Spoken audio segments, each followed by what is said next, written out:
Hello, everybody. Maria DePoce, your coach and consultant, coming to you this lovely Wednesday. I hope you're having a great day. I have kind of a fun topic prepared for you today. Maybe not fun in the sense of kind of what's going on in our climate and our economy. However, fun in the sense that there's always a way forward, right?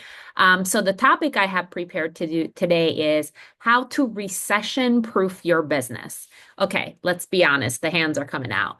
I have been in real estate since 2004. And let me tell you something. I have been through a lot of ups and downs with this economy, along with our housing market.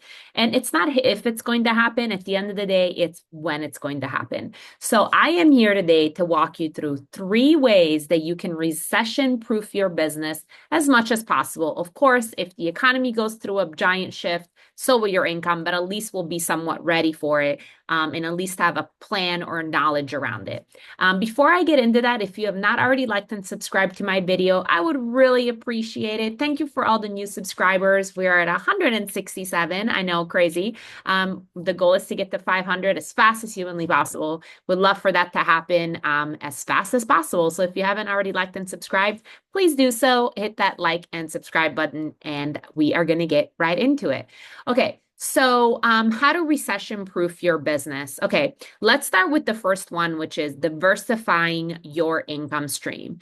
When 2008 happened, when 2006, 7, and 8, and 9 happened in the real estate industry, it wasn't pleasant. People went from making $30,000 a month to making $3,000 a month. And I don't want to spread fear or anything around here, but let's be honest, it really wasn't that much fun, and I don't suggest it.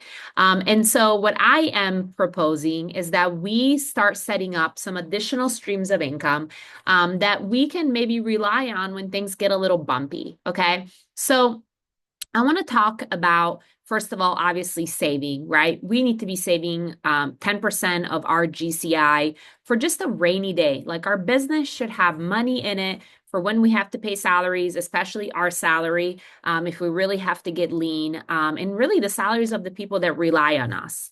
The other way that you can diversify your income stream is by adding services to what you already do. Listen, you're going out and you got a real estate license, and we do all these things and we do them for free. And we need to stop doing that. We do things like staging, and we don't charge for those things, even though we would pay a stager. We go out and meet with general contractors, and we don't charge for that. We sometimes find and locate tenants for our sellers or our landlords, and we don't charge for that. I have an agent that is in my coaching program that is preparing documents so that they can fight their tax assessments, right? That takes hours and hours and hours of your time. Why are we not charging for these services? So start thinking about if you could come up with the pricing menu of things that are kind of like a la carte, locating a tenant. Maybe you don't want to get into property management, but you could. You could get into real estate investing, right? What does that look like? Do you own? Could you house hack your house? Could you buy a duplex, move in one side and rent out the other so your mortgage is paid for? Guys, being an entrepreneur is not for the faint of heart at all whatsoever. We already know this. But it's really smart to kind of think through some of these things and come up with some ideas of things we could get put in place. Okay, number 2 is strengthening your client relationships that you already have in place. The best thing that we can hope for when the economy shifts is that when one of our clients has a need, they come to us before they go to anyone else, right? They call us, they think of us. So what does that mean? That means that if they need a plumber, if they need somebody to work there to fix their foundation, if they need a roofer, if they're thinking about making a move, hopefully they'll call you. But really anything that has to do with the real estate transaction, I would hope that they would call you first. Now, why are they going to call you? How do they even know that you can help them? A lot of times they don't. And so that's where we have to go to work to educate our clients to make sure that they know that we're here for them when they have one of those needs. So really making sure that we have a process in place for reminding people of all the resources that we have access to, and they have access to that because they are one of our clients. All right. Last, but certainly not least, is investing in education and skills. I can't tell you how many trainings I go to on a weekly basis. I mean, I swear I am easily in one or two trainings, whether they're happening on Zoom, in person. I am forever growing, growth minded, love to expand my brain. Pretty much everything that I know these days have come from me going to one of these trainings. And so, why not take the time to invest in your skills? I have been saying this for weeks now. I went to a Jeff Glover event, which I thought was like amazing. I love Jeff Glover.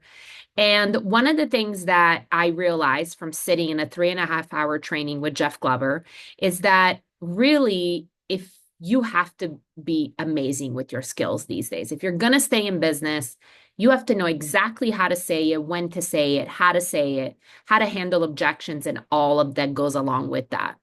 Um, or you have to get good at relationships. You don't get to be bad at both of them and still have a real estate business.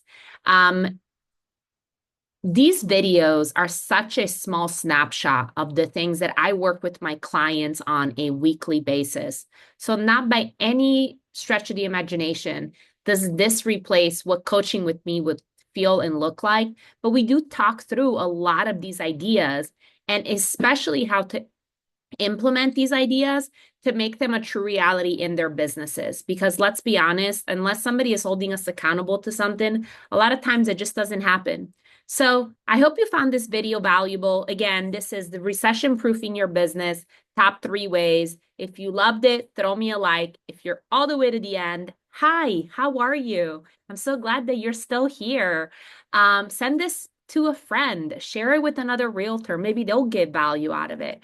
Anyways, thank you so much for watching. I will see everybody later. Have a great rest of your week and reach out if you would like to schedule a one-on-one call with me. Just go to my website, mariadipoche.com, and book some time with me. Talk to you later. Bye-bye.